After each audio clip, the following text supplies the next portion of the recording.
Здравейте, вие сте работенца вкусна храна, а днес ще ви представим рецепта за най-бързи вкусен омлет. За тази рецепта със сигурност няма ви трябват продукти и рецепта, така че може да видите в описанието, но няма да има голям смисъл. А сега да започваме с нашия вкусен омлет. Намазняваме си малко тигана и ето ги и нашите 2 яйца, като това ще бъде омлет за един човек. В зависимост за колко човека готвите, може да варирате количеството на продуктите.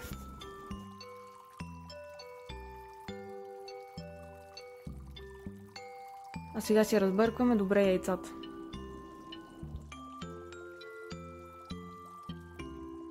След като олиото се е нагряло, изсипваме яйцата в олиото. Може да използвате малко по-малко олио, защото аз използвах в случая малко повече, но е препоръчително да използвате по-малко олио.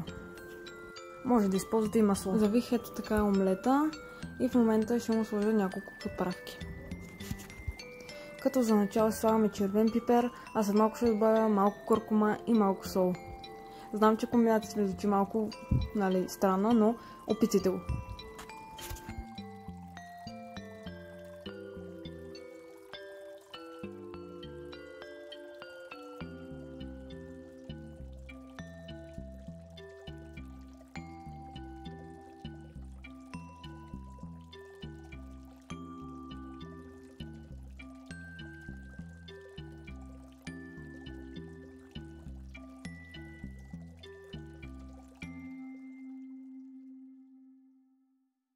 Слагаме малко масло и след малко сме готови.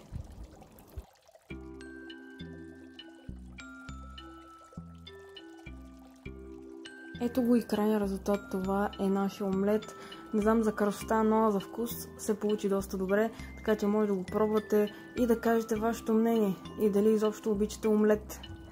Това е лесна и бърза закуска за забързваното ни ежедневие, така че може да използвате рецептата.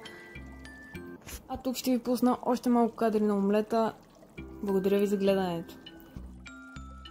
Ако клипът ви е харесва, не забравяйте да се абонирате за още такива рецепти. Не забравяйте да коментирате и да харесате видеото. Благодаря ви, че отново бяхте с нашите рецепти и до нови срещи. Желаем ви приятен апетит!